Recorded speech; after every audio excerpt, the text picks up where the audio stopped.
Button push, button push, button push. Benny Goodman and his All right, here we go.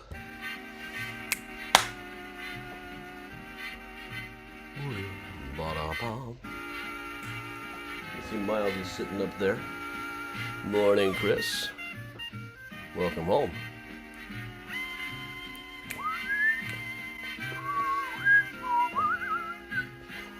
Hey, Martin.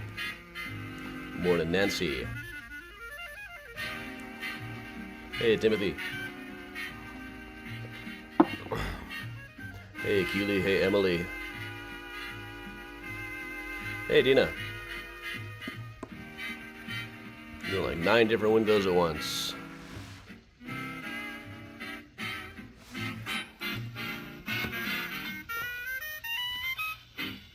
Benny Goodman, ladies and gentlemen, the man with the torrid clarinet and the even more torrid band who pervades assorted rhythms, all danceable, in the urban room of the Congress Hotel in Chicago.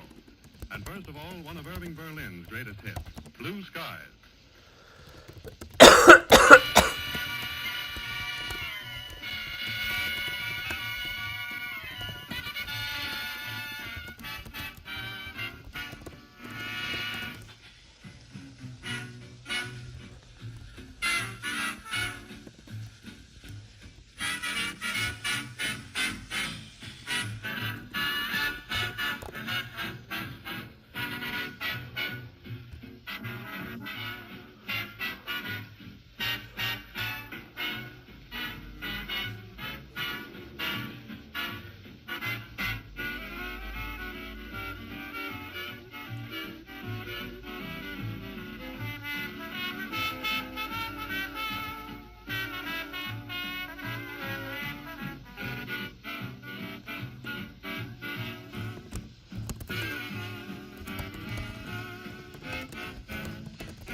Sorry, I'm getting distracted updating my resume in the other window.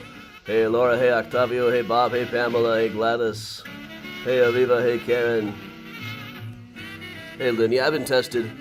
I'm fine so far. Hey, Toby. Hey, Julianne. Hey, Larry. Hey, Lorena. Hey, Todd. Hey, Celtic Warriors of Twitch. Hey, Kelly. Hey, David and Teresa and Rebecca and Laurie and Tado and Kathleen and Georgia, Diane and Megan. Glad to have you back, Megan.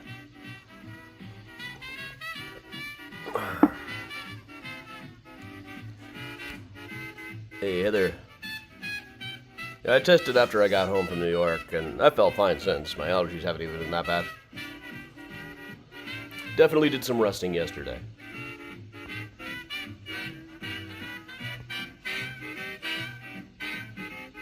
Octavio, yes I do. You're all good. So you find time to plug the Patreon, on which Octavio gets free tickets. Hey, Christine. Girl travel tours, I'll add them to the list. Tomorrow I'm going to Springfield, as apparently assigned via spam message. Just got a phone call from Panera Bread about their delivery, which is not on my itinerary. Hey, Kathleen.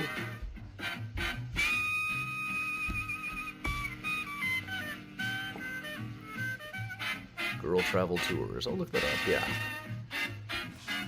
Put in.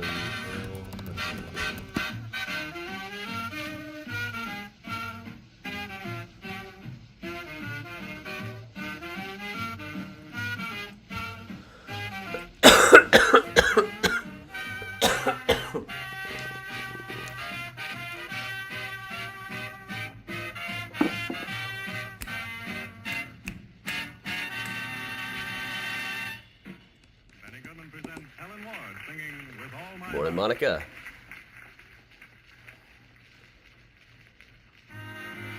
Hey, Amy. I'm also still waiting to figure out if certain payment issues. It seems that I have accepted an even bigger pay cut than I thought. This just ain't cool, guys. Hey, Joanne. Hey, Joanne. And good morning, Mr. Hawk.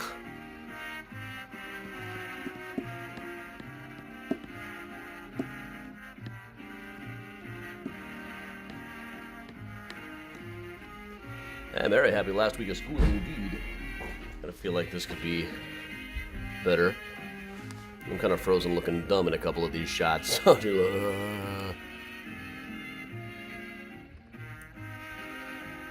that's a little better.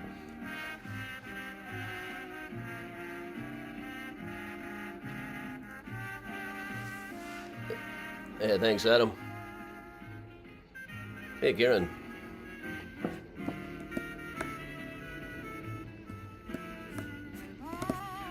Hey, Mike. And Miles is back over on the arm of the couch, but he blends right in, so he's kind of hard to see up there. With all the back of the couch, I should say. Hey, Tony. Hey, John. I haven't been to Springfield in a while.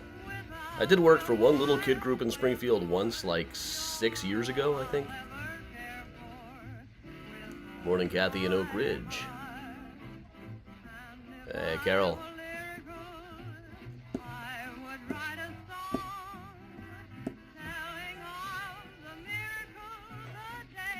Hey, good morning to everybody coming along with us later.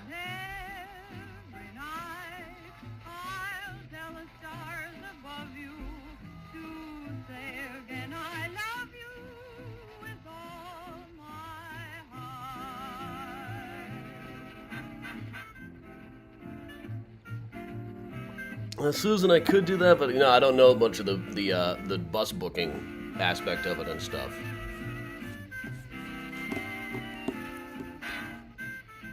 Not to mention all the insurance issues. I'm just a tour guide, I'm not an office guy.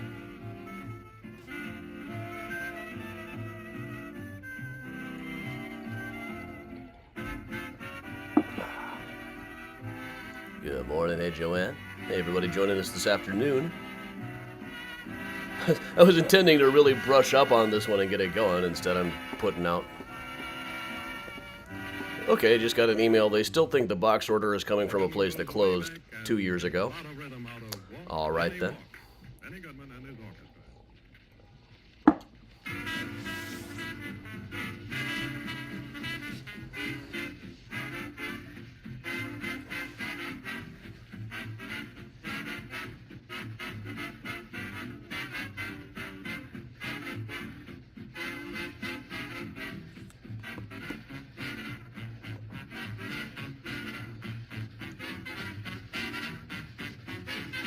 Hey, happy anniversary, Heather.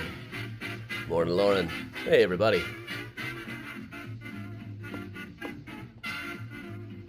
Figure this is about the latest in the year I can do this before doing it again for around Thanksgiving time. But I do like this tour. I always like the shopping in Chicago one. It's another that we can kind of use an update, but we've got a new one coming out on Thursday, you know. I just put up a TikTok about this fantastic grave I hadn't never seen before at Trinity. I'd somehow missed it. It was a comedian whose epitaph says that he had many good qualities, but he was a man and had the frailties common to man's nature. Such, you can imagine, it's very similar to what Ben Jonson said about Shakespeare, isn't it? There's ever so much more in him to be praised than pardoned. Hey Steve, hey Lauren.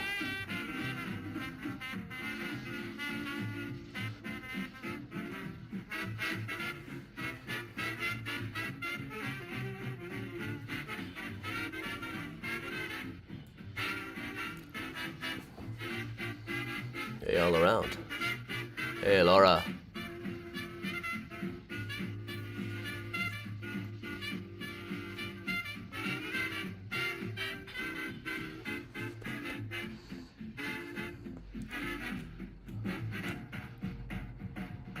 Susan, that sounds like fun. Kathy, wake up! Hey, Richard.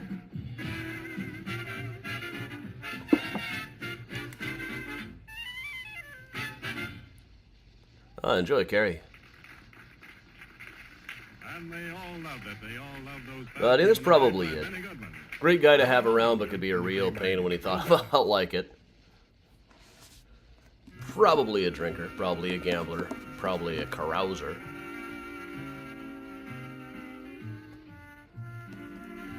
Good morning, and JD from wondrous Omaha. Ready or not, Omaha, Nebraska. Hey, Lynn's in the house. Hey, Mercia in Singapore. Morning, Jan. Karen, that would be some major traipsing. I did quite a bit in New York myself, getting ready for Volume 1 of Cemeteries of New York virtual tour. Maybe an odd thing to see on Mysterious Chicago, but this time of year I'm in New York a lot, typically. Right now my only scheduled trip upcoming is this one to Springfield tomorrow.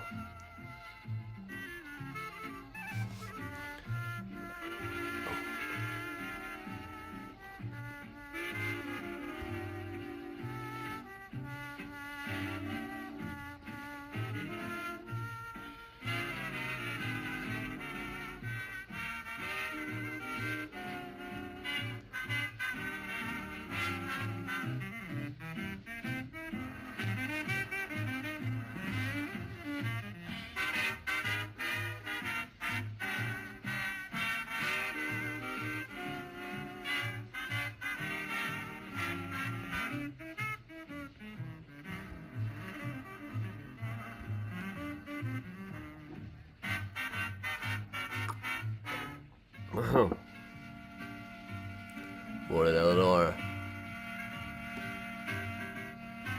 Alright, we got plenty. I thought it was a good trip. Yesterday, which day was that? Friday. I went around and refilmed quite a lot of the New York cemetery footage that I'd gotten over the last couple of months, because I finally had a day when it was not blazing hot and bright and sunny out. Still hot.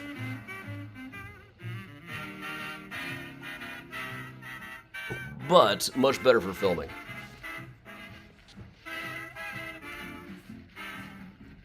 Yeah, just added June 12th. We're going to be doing H.H. Holmes' The Devil Downtown.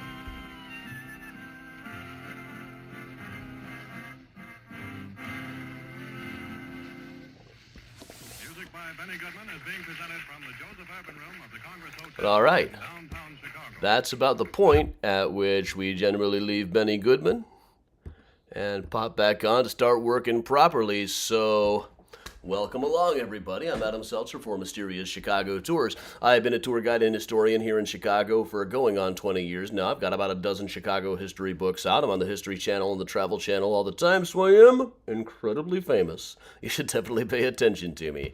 Mysterious Chicago, these are among my books. Smart Aleck's Guide to American History. I'm working with fourth graders tomorrow. I wonder if I can get away with telling them the Lincoln poop story. Do I care if I can't? No.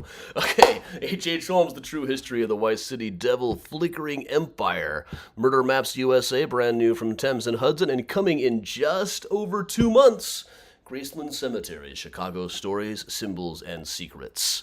But all right, everybody.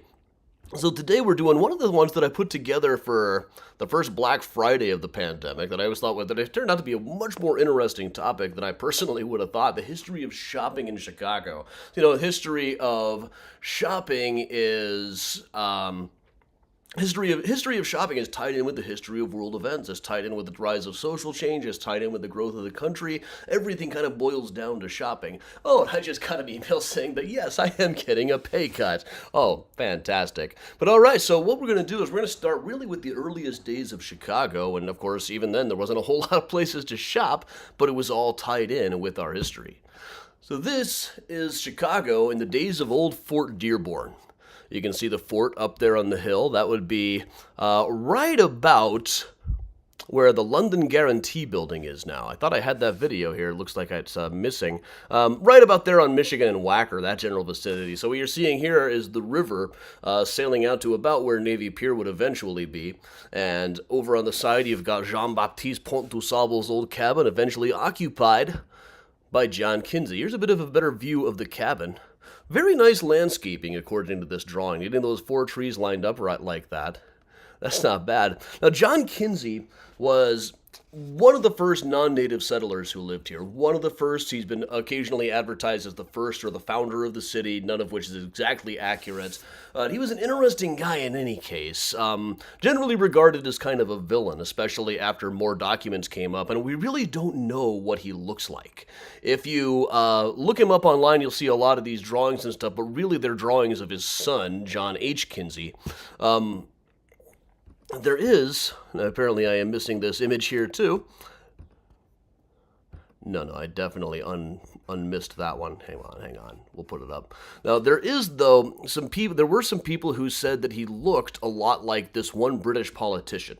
In fact, so much so that people might even mistake him for him. So he probably looked about like this. How the hell that many people knew what this politician looked like, I'll never know. But he was the sutler, the supplier for Fort Dearborn. This was a job that made him the exclusive dealer of most goods they could possibly get over at the fort, and seeing as he had the exclusive deal, he could pretty much charge whatever he wanted to. It was a plum gig that he got in the good old-fashioned way, pure corruption. Meanwhile, though, he was also in a battle with a guy named Jean Lalime, another fur trader nearby, eventually killing Jean Lalime. It was officially self-defense, though very few people actually believed that was entirely the case at the time. But eventually, when the city started to grow, it was growing more down around here, down around where Wolf Point is these days. This is where people started establishing taverns, where they started establishing shops. Just over around the corner here, there's a plaque marking the location of a place called Mark Vulvine's Tavern, the Sauganash Hotel. Now, this is H.O. Stone sailing up to it in an ad for his mortgage brokery firm, and this is about how it looked. This was a tavern that was really not, it was a hotel officially, the Sauganash Hotel, but it was really not a hotel so much as it was a tavern. The proprietor, Mark Vulvine, used to say, "I keep the tavern like hell and I play the fiddle like the devil." You can see he kept the fires warm there, though. You could pay $1 to sleep there and then more money to rent a blanket, but if you fell asleep, they'd take it off you and rent it to somebody else. It was, every account of this place says it was full of rough and rowdy ways. In any case, though, right next to it, you can see this little cabin. That was the pharmacy shop built by Philo Carpenter. That's about where this is the first real drugstore we would have had in Chicago. Now, H.O. Stone over there, you might remember his name. He comes up around here now and then. He commissioned that statue of Frances Pierce Stone, his wife, that is at Rose Hill Cemetery, reclining under a glass case. We'll just take a look at where all of this stuff was at the time. See, right about where a little bit to the left of where the Thompson Center is now would have been the Sauganash. But of course, Chicago at the time looked like this. You can see Millennium Park over here. Really, that was just a sandbar at the time. So the river these days goes straight along this line and then joins right into the lake. In the old days, it took this elephant trunk bend right where Michigan Avenue is, sailed around under a sandbar, then joined the lake over about where Madison Street is. This is Chicago, early 1830s. But they brought in a guy to work on that by the name of Orsemus Morrison. He had been working on the Erie Canal over in upstate New York, and he knew how to get rid of a sand barge and change the mouth of a river. What we've got now, the river is just about the most heavily engineered waterway in the world. Now, at this time, before it became that heavily engineered, most of the commerce in the city was on Lake Street, right about here. This is how it looks today. Here's how it would have looked back in about the 1850s. This was the Tremont House, owned by Ira Couch and his brother James Couch, who are right near H.O. Stone over at Rose Hill Cemetery. But this is where most of the commerce was in the city back in the 1850s. Among the bigger things there was L.D. Olmsted's store, selling fancy and staple dry goods. Keeps constantly on hand one of the largest and most desirable stocks of dry goods to be found west of the city of New York.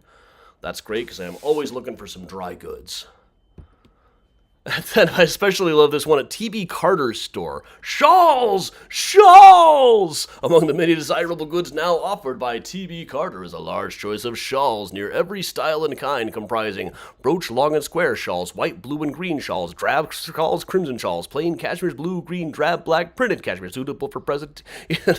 Did you ever meet a fella by the name of Hill?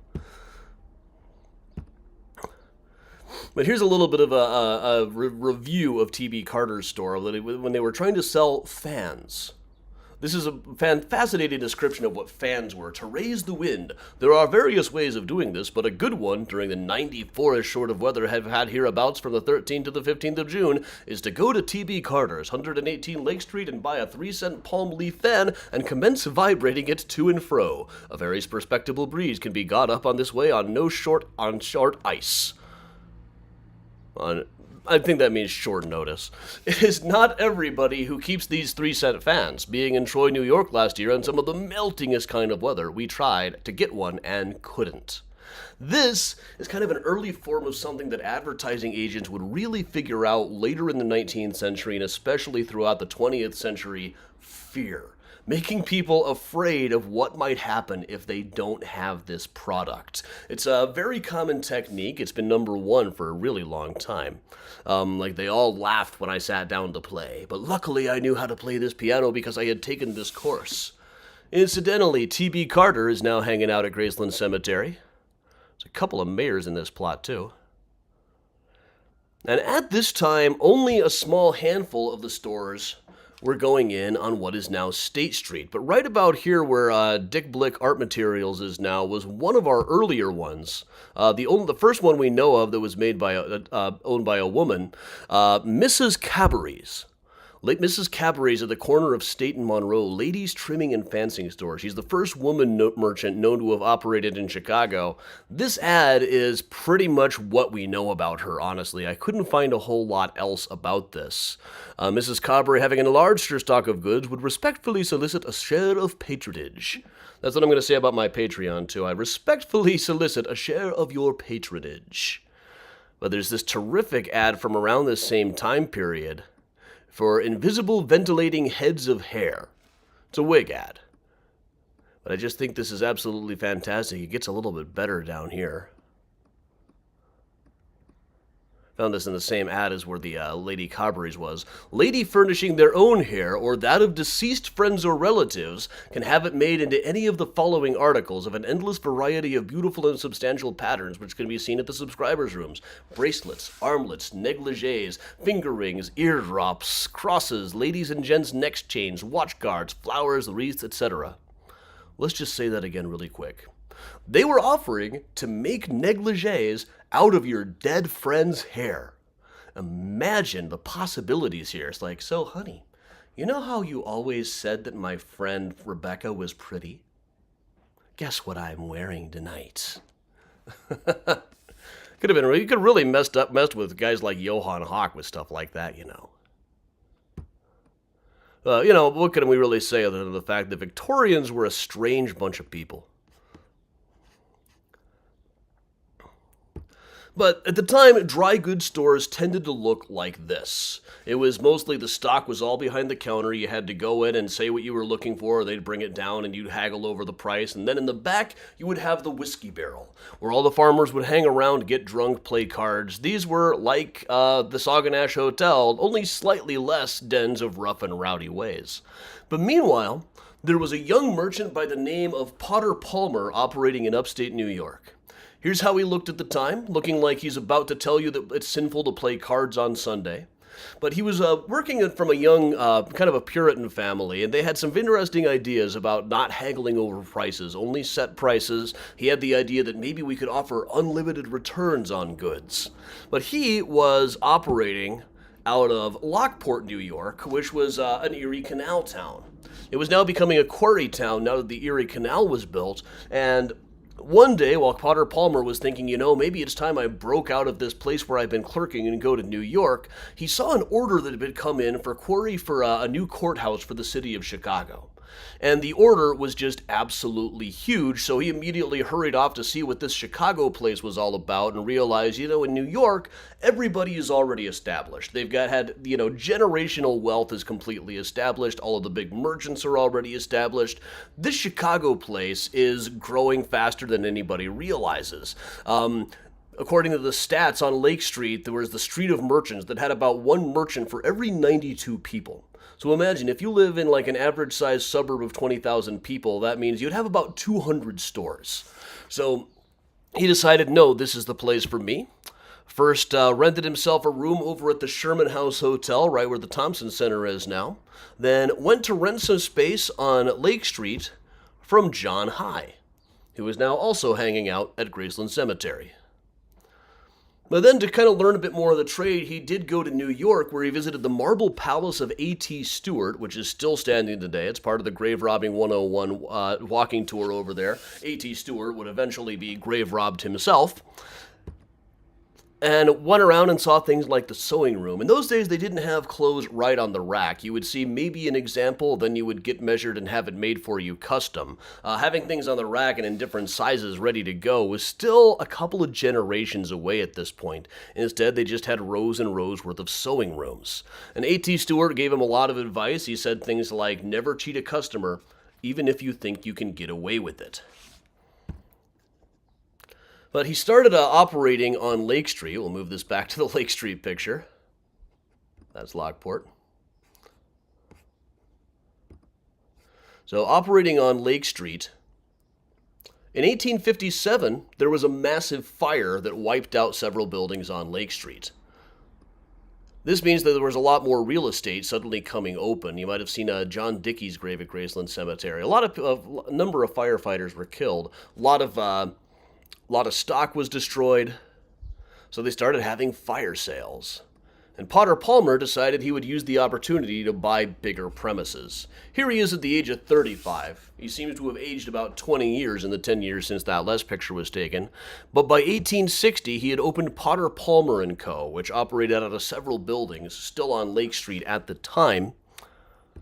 And this was widely noted at the time. It was a big deal. This new grand store by Potter Palmer & Co. The west division of the main floor is devoted to a magnificent sales room, fitted up tastefully and well and after the manner of first-class stores in the matter of securing convenience and comfort to shoppers.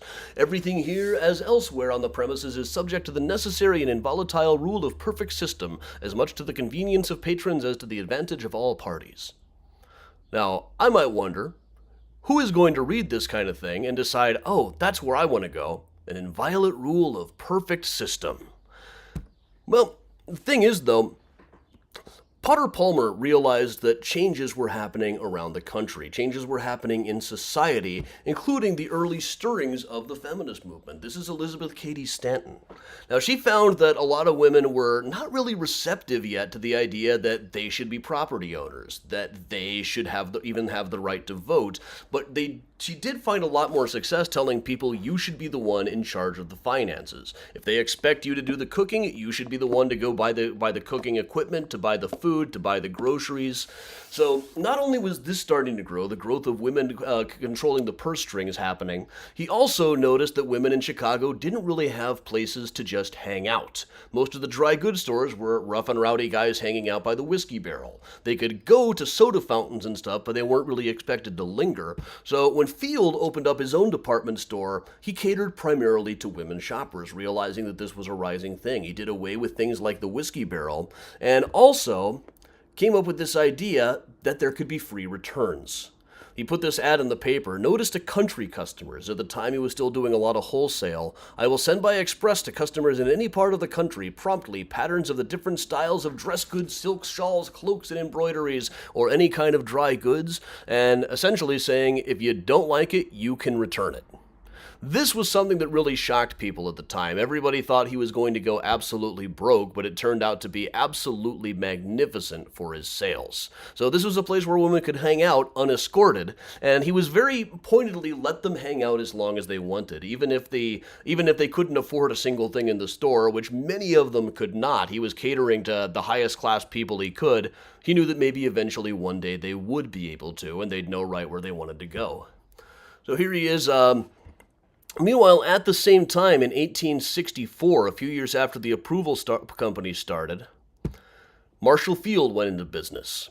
Now, in 1855, he had started at Mr. Falwell's store, making something like $400 a year, and managed to save half of it, which absolutely stunned Mr. Farwell.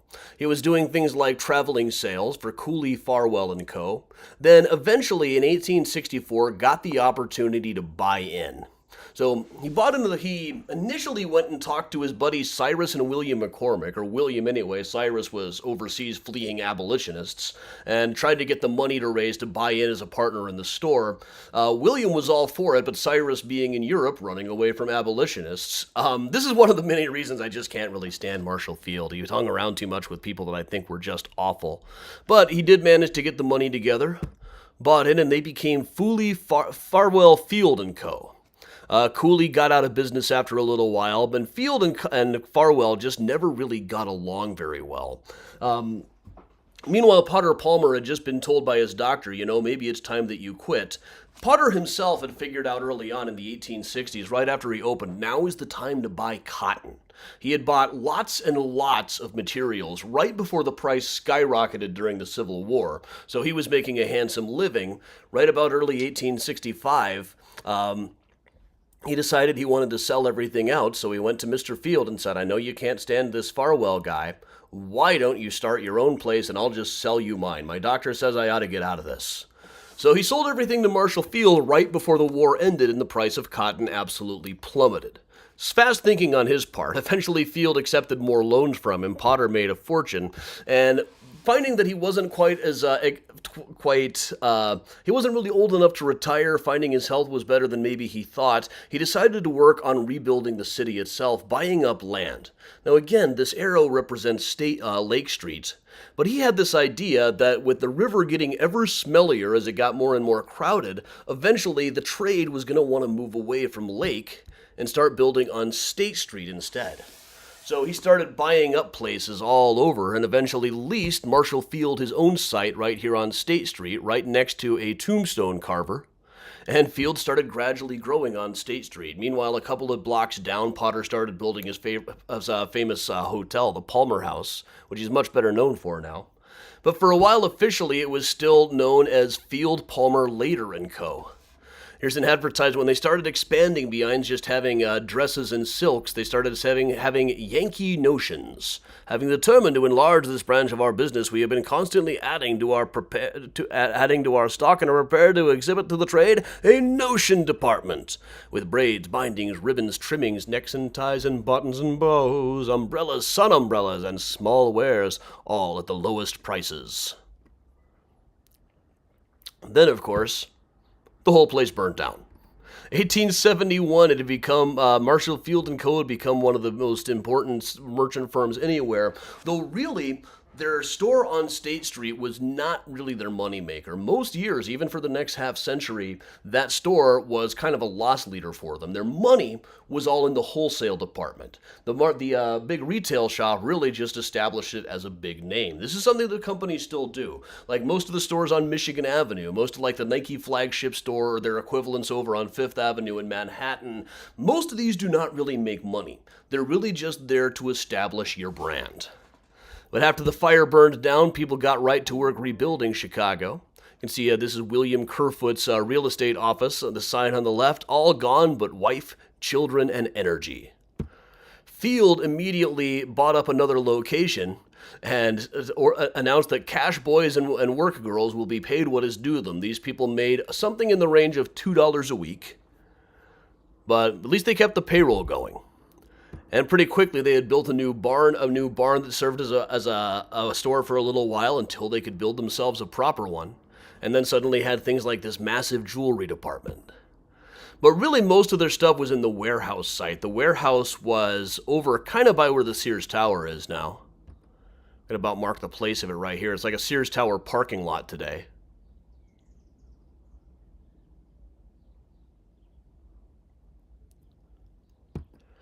But originally, it was the site of the Marshall Field Wholesale Warehouse. This is where all the traveling salesmen would come to get their stock. This is what was really making them their money. The architecture was designed by Henry Hobson Richardson, who is perhaps best remembered in Chicago now for the Glessner House, which we will see this afternoon on the Prairie Avenue tour.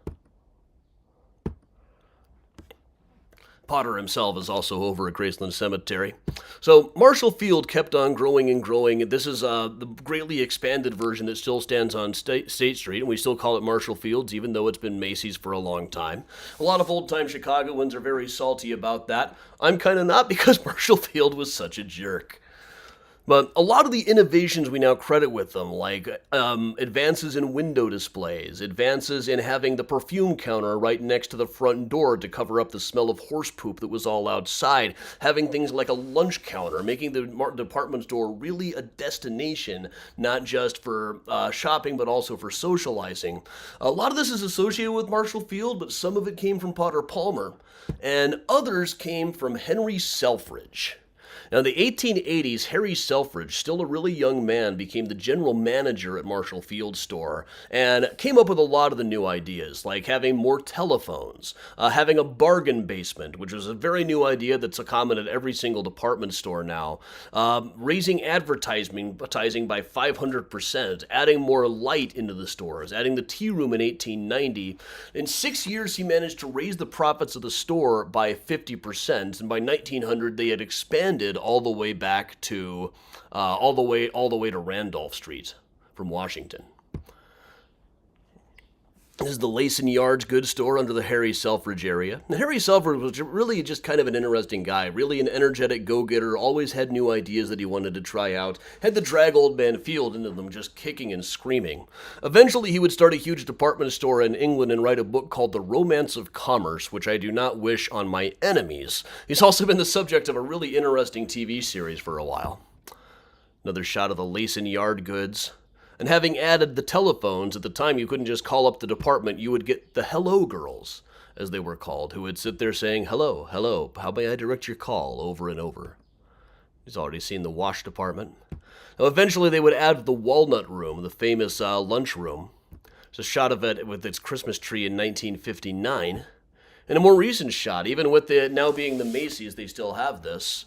And among the other Harry Selfridge innovations with their hugely inflated advertising budget, they added things like, for one thing, window displays, which made it a place that people wanted to go just see around Christmas time.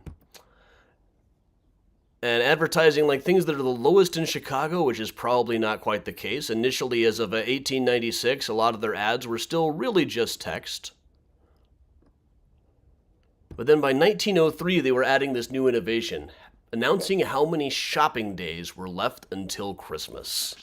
This is the ad from 1903, November 23rd, which really means that there were quite a few more shopping days left.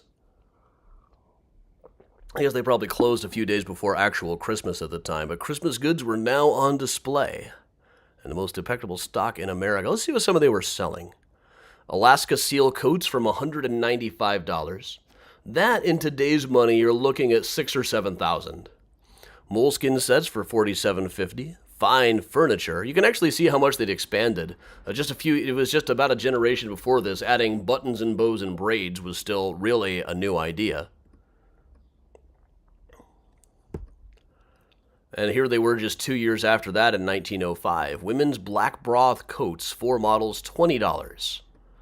That's still awfully good money. You know, that's 10 weeks' salary to one of the cash boys at the time. These new winter coats are in distinctly new styles of fine quality of black broadcloth interlined and lined throughout with black or pearl gray skin or satin with white peau de cygne. I don't know how to... peau de cygne. Value is unusual at $20. Kids' gloves for Christmas gifts. You could use the silk to make Al Capone's underwear, as they later would. But the thing about Harry Selfridge is, despite the fact that he did so much for Marshall Field kind of didn't care. They never grew close personally, the two of them. So eventually Selfridge decided to come up to Field and say, listen, I want to be a partner in this business. I want it to be Marshall Field, Selfridge & Co. Otherwise, I'm going to have to go strike out on my own. And Field said, okay, you can quit. And Selfridge said, well, I'll give you my 2 weeks' notice, of course, and continue to work for that. And Field said, oh, you can leave today if you feel like it. So Selfridge, now still really a very young man, decided he would just go out on his own. With the help, of course, from his wife Rosalie Selfridge, who was Rosalie Buckingham Selfridge. Her cousin Clarence is the namesake of Buckingham Fountain. She had been a real estate developer herself. She developed the Rosalie Village down in Hyde Park, which is still one of the best streets in the city. All these painted lady-style Victorians. But Selfridge got a hold of this building over on the corner, with the great Louis Sullivan design. Down at Stanton, Madison, which at the time would have looked like this. Some film footage from the turn of the century, about the time when Selfridge put out his ad, staked his claim here. But the trouble is, he found that most of the really talented employees had already been taken by Marshall Field. He couldn't really find a way to make the business work quite as well as he wanted it to. And after just about a year or so, he announced that he had sold it at a profit to Carson, Peary, and Scott. So, it was a large bonus paid. He made his money back and then some, and decided, he was just going to go and retire. Problem is, he just wasn't the kind of guy who could retire. He didn't really handle free time very well. But he moved over to London, started Selfridges over there, became kind of the Marshall Field of London for a while there. Eventually lost most of his money and was taking the bus like a normal person. But here's how it looked as of early 20th century, when they called it the busiest corner in the world at Stanton, Madison. See, it was by then the Carson, Peary, Scott building. But they were still using the same kind of ads that Harry Selfridge had pioneered as of 1908, when they were still pretty new. With black pony coats going for $67.50. Women's coats going, starting at $25. So those black broadcloth coats for $20 were really a good deal. Christmas dolls were here for about 95 cents, including several accessories. Lots of toilet goods, fitted practical traveling case. Leather goods are always acceptable. Gifts of sterling toiletware. Fancy goods, holiday umbrellas for $3 and $4. That's, $50, $60 umbrella in today's money. Ribbons for Christmas youth. Special sale of aprons for $1 at the interestingly low price of $1. And gift jewelry for the $2 to $5 range. Gloves $1 to 3 gloves. Fur hats $7.50 down to $3.75. Fascinating to see what the prices were here. You'd think, back then, you could get a black pony coat for $67.50. That's a lot of money today. But since this was so expensive, Chicago obviously had use of more of an off-price place. Down at the northwest corner of State and Adams in the 1870s came a store called The Fair. This was by the Lehman family, selling at retail all the bankrupt stocks from other places, watches, jewelry, but at much lower prices. By 1888, they had expanded to look like this. 1897, they looked like this. On the outside, they looked just about as grand as Marshall Field itself had. Let's take a look at some of what they were selling. This is a fair ad from 1897, the largest and grandest store in the world. Now being rapidly pushed to completion. Shirtwaists, 98 cents. Boys' suits, $1.50. Handkerchiefs, 10 cents. Sugar, 35 cents a pound. Keystone egg beaters, 39 cents. Syringes, 21 cents. Tea kettles, 29. There's not a whole lot we can necessarily compare to the stuff that they were selling at Marshall Fields. They're not selling fancy coats here, but gloves here, they were $1 to $3 at Marshall Fields. Here they're 50 cents. Parasols went for about $3 to $10. Here they're 75 cents. Silk vests for $0.25. Ladies' silk and hose, 49 cents. And, it didn't look like a bad place either. It looked just about as fancy as Marshall Field from the outside. The Lehmans initially bought themselves this fantastic tomb over at Forest Home Cemetery, but they never used it. This is still just standing there empty. Last I heard, it was for sale for about $250,000 if anybody wants it. Probably needs a lot of work, though. So they eventually got themselves this new mausoleum over at Graceland. A few other stores that rose up at the time would include the Boston store. You can still see a ghost sign for the Boston store at the northwest corner of State and Madison.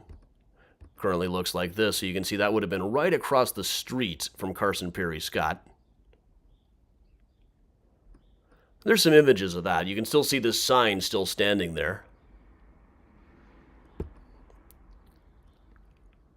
It was especially known for the Boston Store Grill. So once Harry Selfridge had success adding a lunchroom into Marshall Fields, everybody was doing it.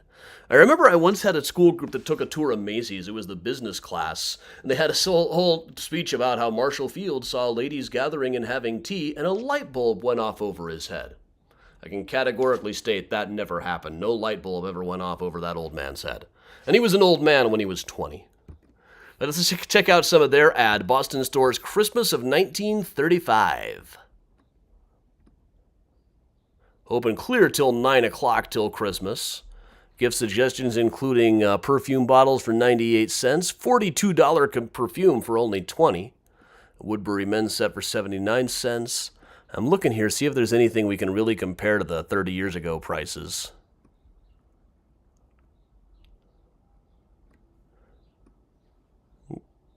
Glycerin, drugs. They weren't selling drugs yet over at Marshall Field. Crepes, tailored bedspreads, stationery. And nothing we can quite say. Well, by now, wool is going for $1.89 a yard, or $2.50 a yard when it's not on sale. And one thing I would be remiss if I didn't bring up Western Hall.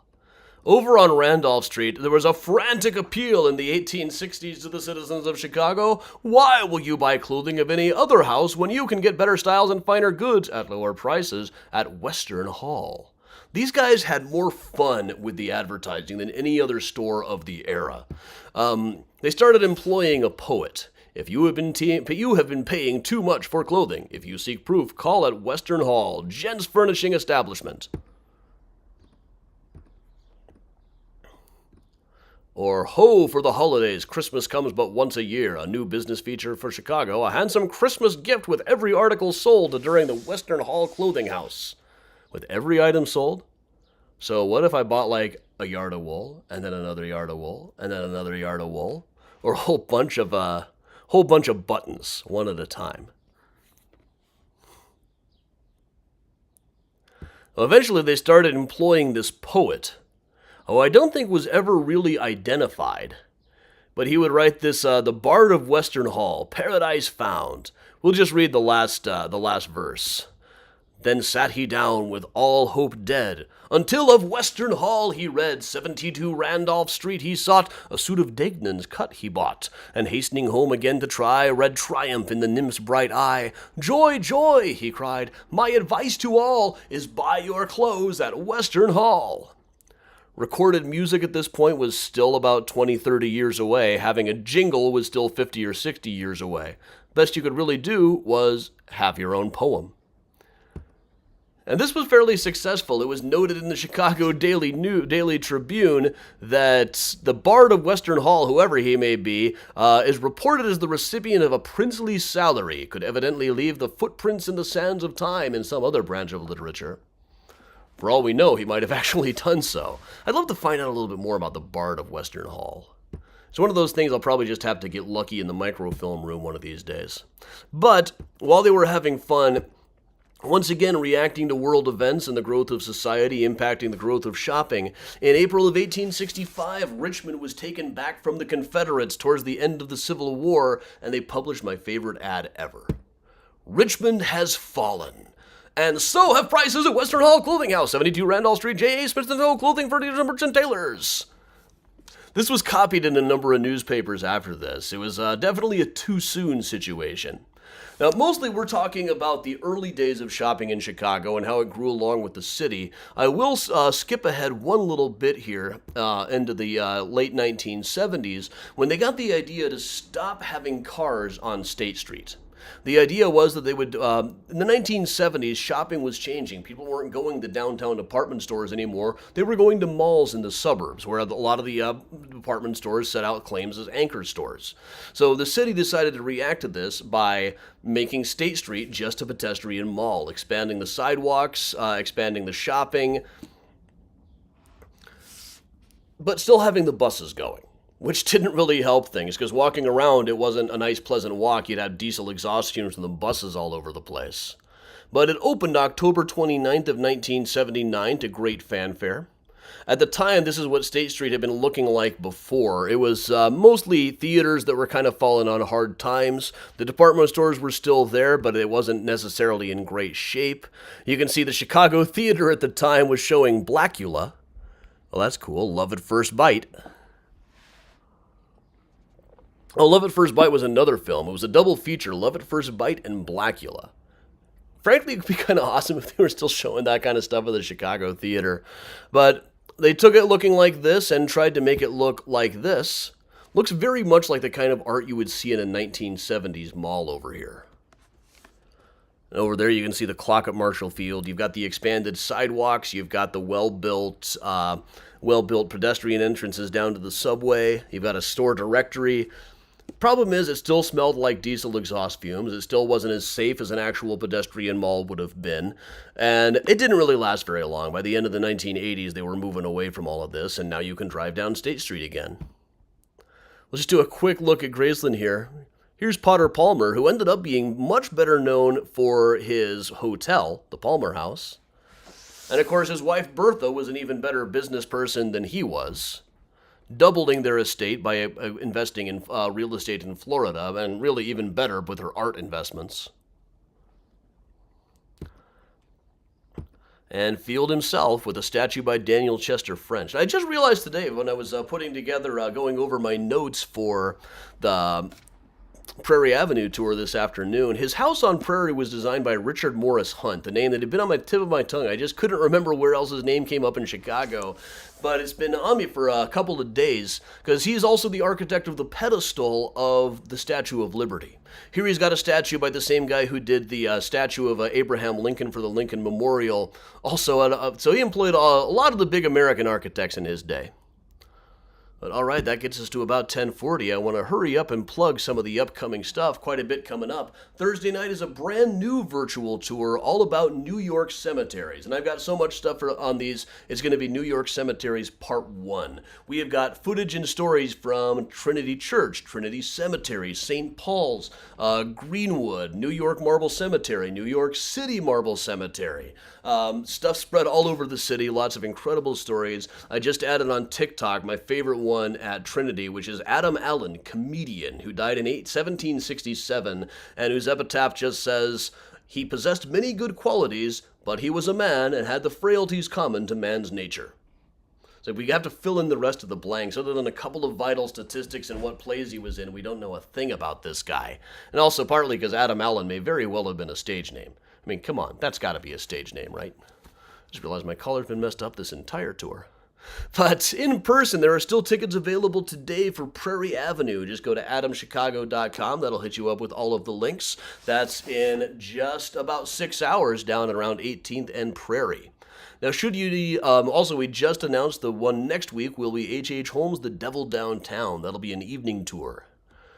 Should you need a Mysterious Chicago sweatshirt, hoodie, etc., just check out cafepress.com/mysteriouschicago.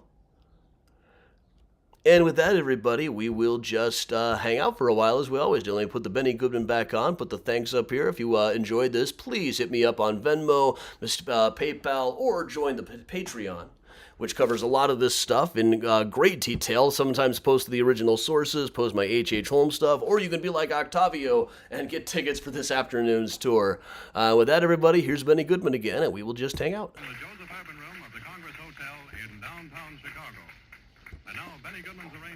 Stay spooky, Grace. Yep, Miles is stretching out over here, I see. No, he's just kind of thinking about it.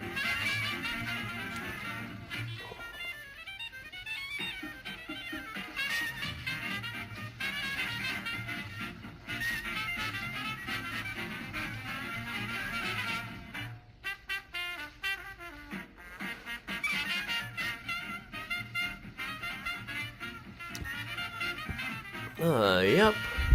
I am no longer paid to stay overnight with groups. Well, that's a pay cut and a half. Thanks, Marita.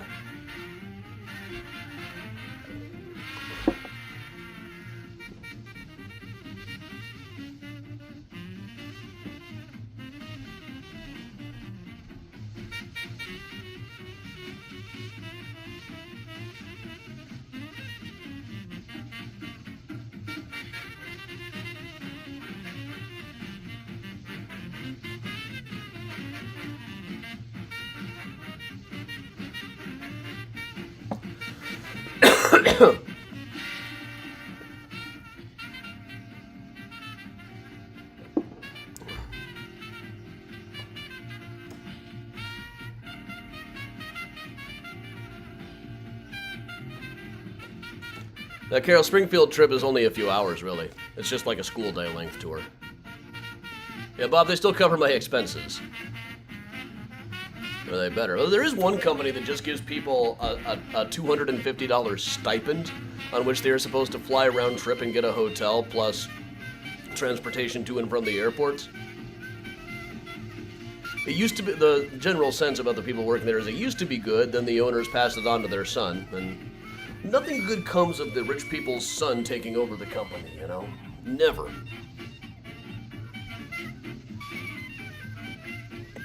Basically, I have an hourly rate that goes all day. They've changed the things a little bit now, so I make almost about as much as I used to, but I used to get a small stipend for staying overnight, since I'm still on call overnight. But I don't know how much interaction I'll even have with the kids on a group like this. They didn't give me much data about the Springfield group, including the lunch situation is a company that's been closed for years. Luckily, the company called me this morning.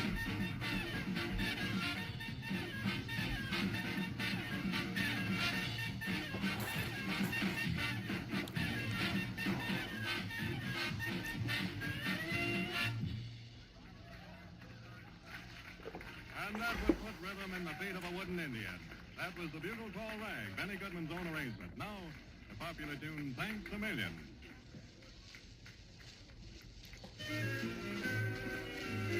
Yeah, here's the guy himself. Ah, Miles.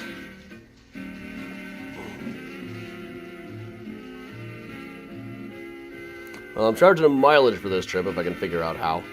I don't...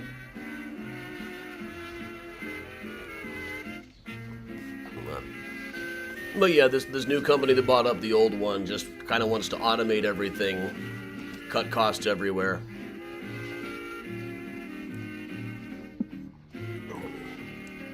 Like, look, if your bus breaks down on Liberty Island, it doesn't do you much good to get a call from somebody who doesn't know Liberty Island is an island. While I'm on it, you can't park a bus on Liberty Island. It's an island. Nor can I easily get back to it in New Jersey when I'm on Liberty Island. Yeah, Laura, that's about what it is.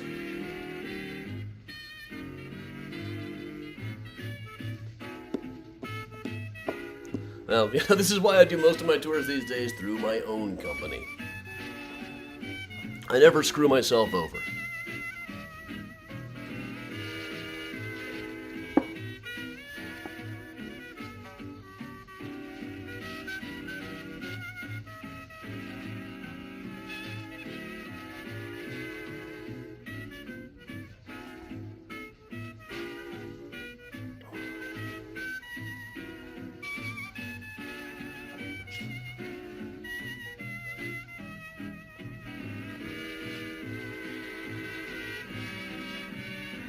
Okay, Kim, I can keep myself in check. I don't tell the after-hours stories on the teenage groups. I don't really know how to work with little kids too well, though. Carol, you can climb most of the steps of the Statue of Liberty if you get pedestal access. I've only ever had one group that got pedestal access, and I never had one that got crown access. The number of slots available are very, very limited, especially for crown access. I always thought the pedestal was more trouble than it's worth, really. It's not like you get a better view of it up there. Heather, it's possible, but there's a lot of paperwork behind that kind of stuff. Insurance and all that.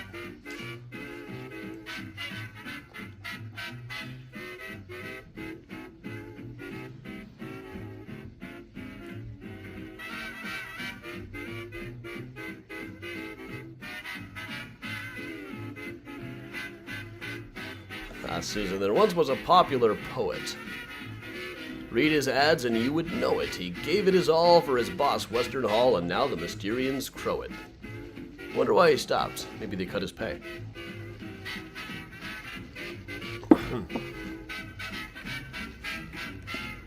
Donna, that is absolutely true. I have much more trouble with the parents than I do with the kids.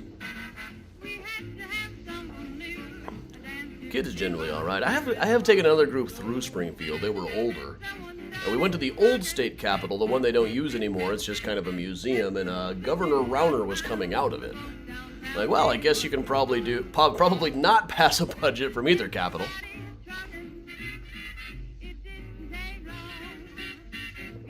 Susan, yes, I don't really do DC tours.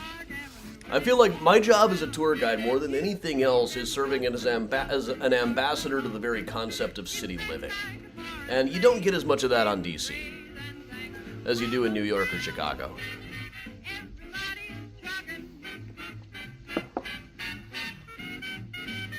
Semper Fi, Gary. You are late, but we're still having the post-tour hangout, so you didn't miss everything.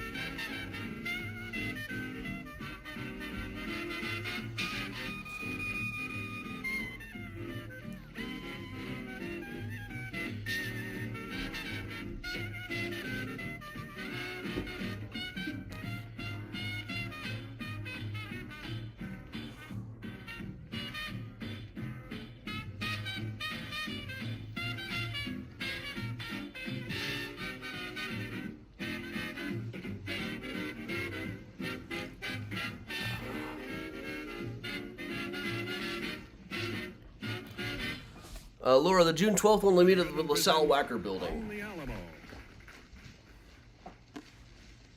Do I ever end up correcting what the students learn in the classroom? Occasionally.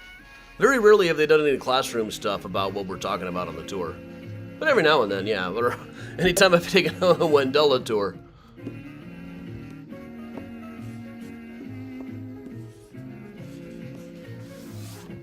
Yeah, Miles wants the attention. He's gonna get it, too.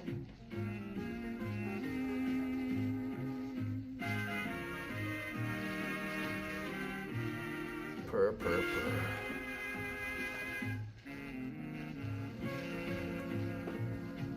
Yeah, I will make absolutely sure that every kid there knows what the Civil War was about. There are 3 causes of the Civil War: slavery, and stupidity. Stupidity is perhaps underrated. Anybody calls it the War of Northern Aggression around me, I call it the War of Southern Stupidity right back to them.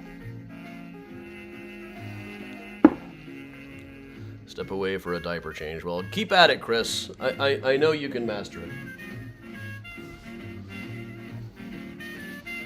What is my favorite tour? My Graceland Cemetery tours are among my favorites. My Grave Robbing 101 in New York. I love that one.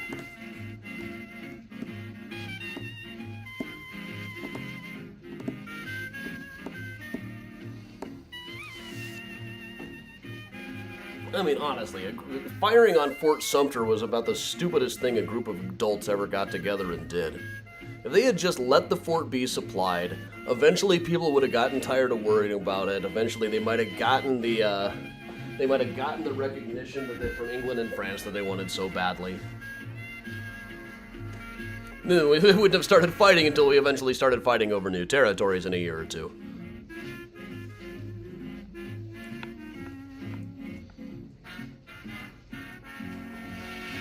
But instead, frankly, in their time, slavery was in no danger.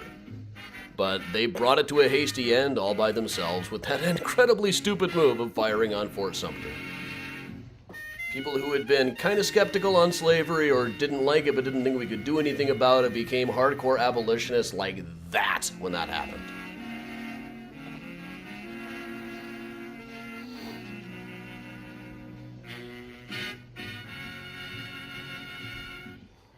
Eeny, meeny, miny, mo, and we stay right in the urban room of the Congress Hotel in Chicago and dance some more to Benny Goodman and his orchestra and hear Helen Ward sing Eeny, meeny, miny, mo. Stupidest thing adults ever did sounds like a challenge from Mystericon. I could get behind that. Or it's like, hold my beer.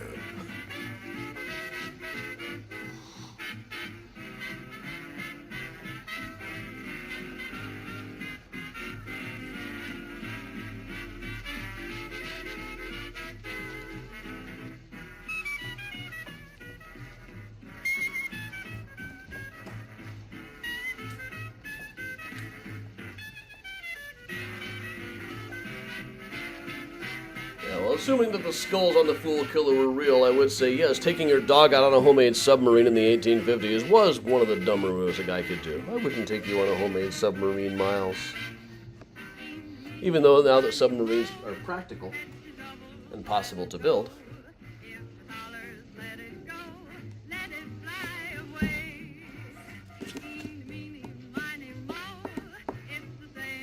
High and low, you get everywhere you go, any time of day. Big Ben rings it, Valley sings it, Wiseman swings it, even Mr. Crosby sings it. Eeny, meeny, miny, moe, catch the trouble by the toe. If the hollers let it go, let it fly away. Yes, the fear of city driving is definitely worse than the actual experience. It's not much different than, really.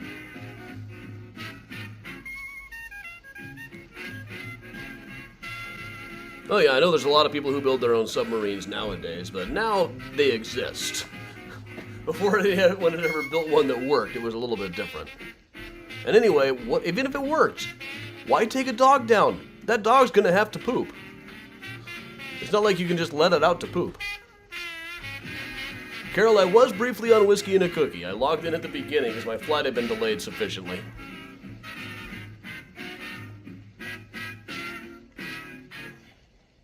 Couldn't do much without being rude to the other passengers, but I was there. Benny Goodman presenting Madhouse. Happy birthday early, Kathy.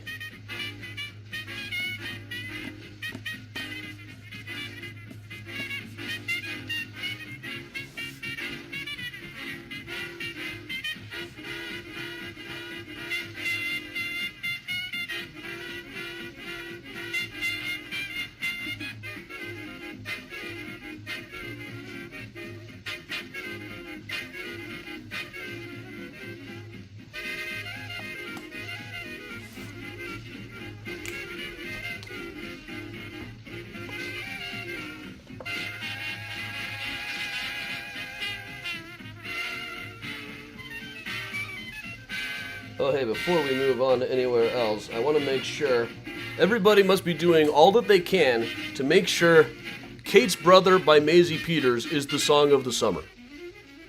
We'll have to have, to make anything a song of the summer is an all-hands-on-deck affair, but this is just an ingeniously crafted and written pop song. I am utterly in awe of it. The piano version's pretty good, too, but no, the rocked-up pop version is about the most pure fun you can cram into a pop song, with just enough darkness in the chorus to keep it from being almost like it's too twee. So many points where the song ought to fall apart. It ought to turn into rambling, it ought to have a jarring key change, but in every instance, Maisie Peters manages to take that weakness and turn it into a new hook. It's quite brilliant. Richard, I'm not sure I've ever actually owned any Basil Hayden's bourbon. I'm sure it's good. I mean, I don't find a lot that I don't like.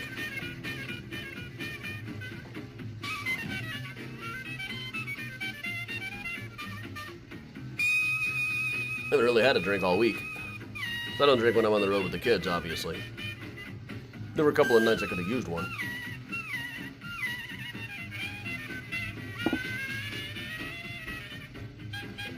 Judy, I had a blast. I love doing this tour. I love doing all of these tours. It's what I do. I'm very excited on Tuesday to start putting together the brand new New York Cemeteries Volume 1. That should be a lot of fun. I'm also really I'm really hoping to find a little more data about Adam Allen, the comedian, who was at Trinity Cemetery, or Trinity Churchyard.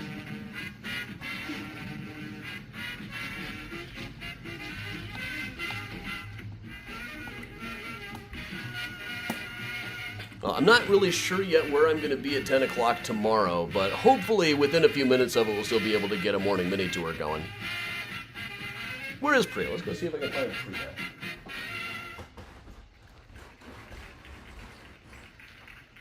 And here's a short encore portion of Benny Goodman's forthright invitation at the beginning of his program. Let's dance.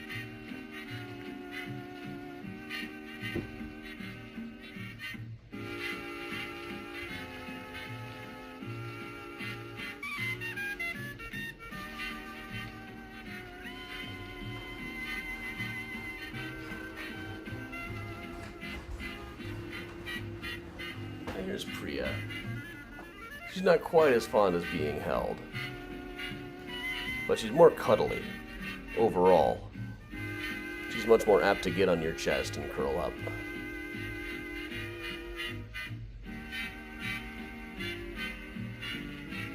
We have been presenting the music of Benny Goodman That's a good girl. the Joseph Urban Room of the Congress Hotel on Michigan Avenue in Chicago. This A lovely is the girl, that National Priya. Broadcasting Company.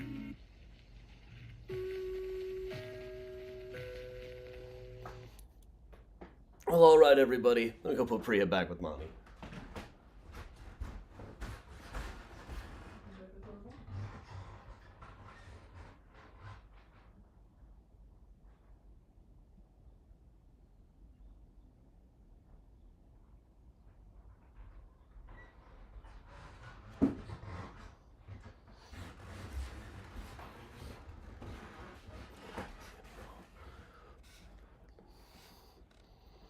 All right, Benny is wrapped up, so I guess that means it's time for me to go ahead and plug once again the upcoming tours. Still some spaces left today for Prairie Avenue, Splendor, and Scandal. And next week, bringing it back, H.H. Holmes' The Devil Downtown. Then on this coming up Thursday, before any of that, we will be doing New York Cemeteries Part 1. I've got enough stuff that I can probably get 2-3 tours out of this stuff. But all right, everybody, thanks a lot for joining me. I am Adam Seltzer for Mysterious Chicago Tours. I will see some of you in just a few hours down on Prairie Avenue. See many of you tomorrow, hopefully right around 10 for a virtual tour. In any case, virtual tours all week, Thursday night a full-length one. And until then, I'm Adam from Mysterious Chicago saying to stay safe, stay strong, and if you can, stay spooky.